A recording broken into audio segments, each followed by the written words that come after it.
Monologue 48, Life Review, Priestly Training 1. Authenticity is purification. Honesty is the purging of sins. In truth is liberation, and in veracity there is salvation's path. If you cannot be truthful with yourself, how can you have a relationship with God, or build an honest bond with anyone? I have given to you, to all Urians, the basis of self-assessment. For a priest or leader in the way, a greater level of veracity is required. For the evil ones will attack you more fervently than mere seekers of the golden path, and in so doing attack and seek to bring low the entire faith. Set aside a time each day, or at very least several times during a week, for meditations. You must be selfish in order to be selfless, and so you must shun the company of others, lest they be of the same calling and inclination as yourself.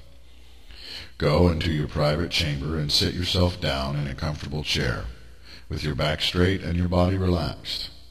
Calm yourself, breathe deeply, release the tension in your muscles and tendons, and draw down the white golden light of God into yourself.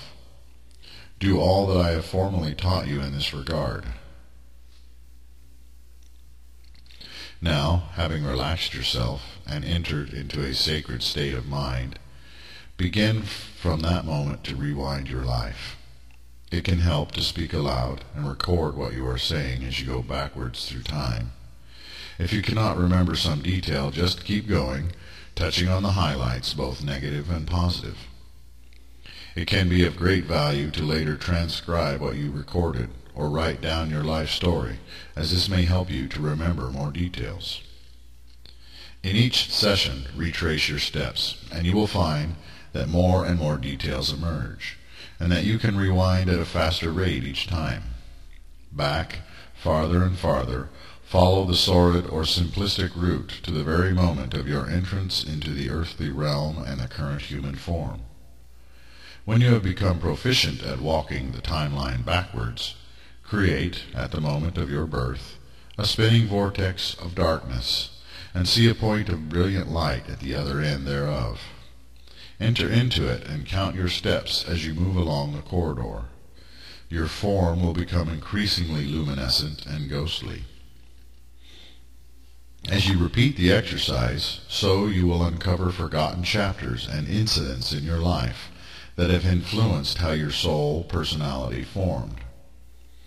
In reviewing positive and negative events in your life, try to step inside the view and senses of others who were present in your life at that point in time. You can never truly know what they felt, but you can know how you would have felt if you were in their shoes. Nearly everything you said or did to others, or did not say or do, has influenced others, for better or worse, whether you realize it or not. Sometimes the most trivial events actually had the most impact on another person, planting seeds of good or evil.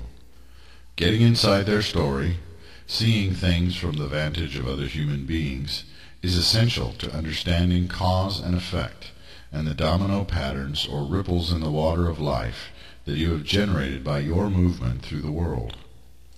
As in death, so in birth, the tunnel and the light are there, and the destination at the end of your current life is likely to be far different than the place you came from when entering this lifetime. Indeed, the tunnel is likely to be a tentacle, metaphorically speaking. I will give you no visualization beyond this spot, for what each sees is individualized, and many see nothing at all, or recall only the fuzziest echoes of their pre-birth condition.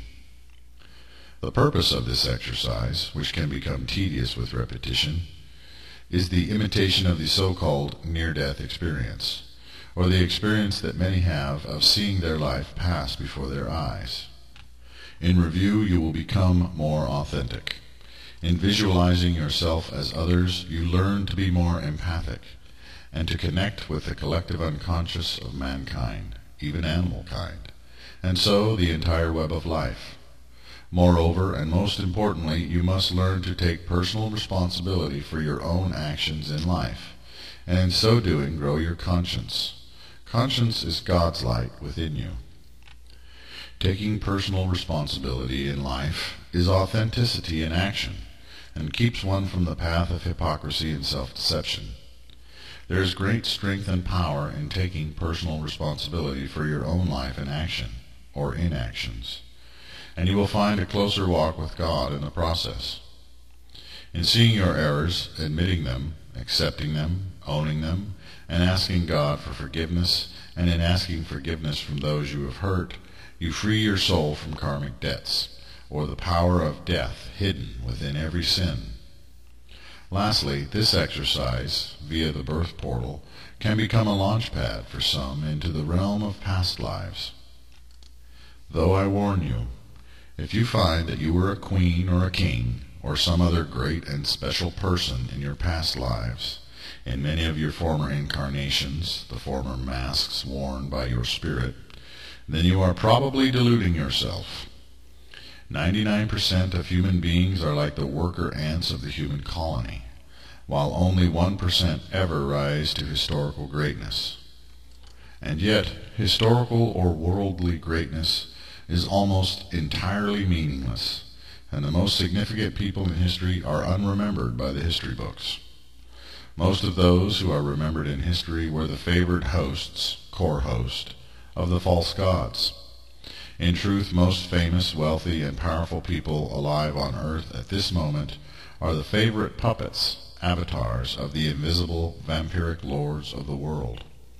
You can recognize such individuals by their constant and extreme need for ego gratification, which is to say constant attention, food, thriving on drama, and creating a great deal of it.